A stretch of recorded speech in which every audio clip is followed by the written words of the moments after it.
come from the Asian subcontinent, from that tradition. Tell me a little bit about the culture of business as seen from a British Asian perspective. I take a probably slightly different view to most people. My view is that British Asians are not entrepreneurial. They are very much focused on professions. To this day, I've not heard a parent say to their son, I want you to go into business.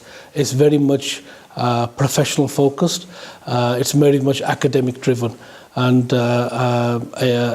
it's pushing people down the route of a good job, whatever that good job is, professionalism or whatever the case is. And that's been since I was at college and university, and I think that's still the case now. So that's the first preference for most people.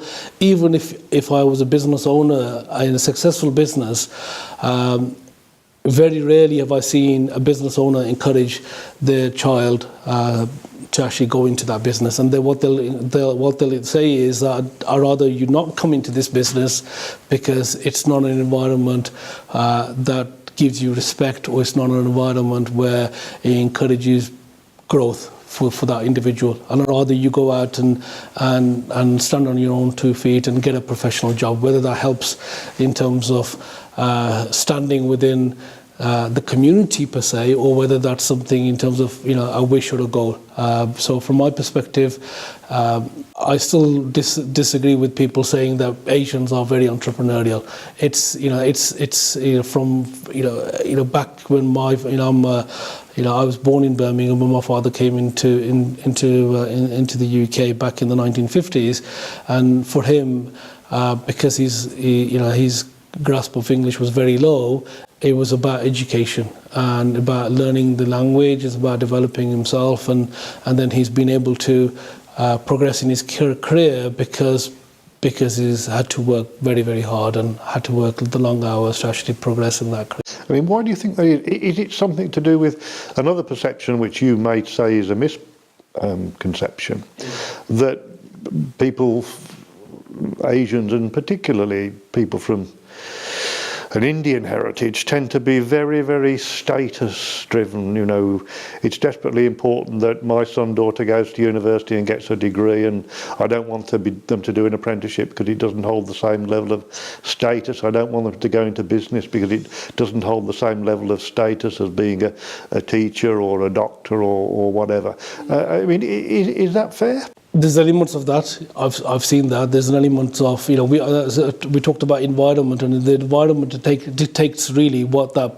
In some cases, the individuals as well. So if you've got an environment which is about sort of professional jobs, about getting degrees and getting further qualifications and pushing you down that particular route, then that's what those individuals know.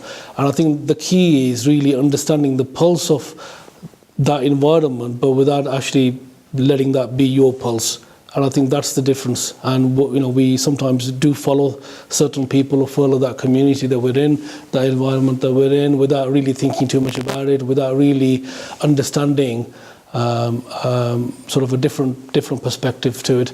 Obviously, this is one of the reasons why we launched the Asian Apprenticeship Awards back in 2016. It was to educate, really, in one respect, parents and also young people in terms of the benefits of apprentices. In addition to business owners, a lot of business owners saw apprentices as cheap labour. So there was an element of a branding exercise, a sort of knowledge really is it's one of those areas that we try to sort of enhance the understanding of what apprentices are and the opportunities with regard to the apprenticeship route.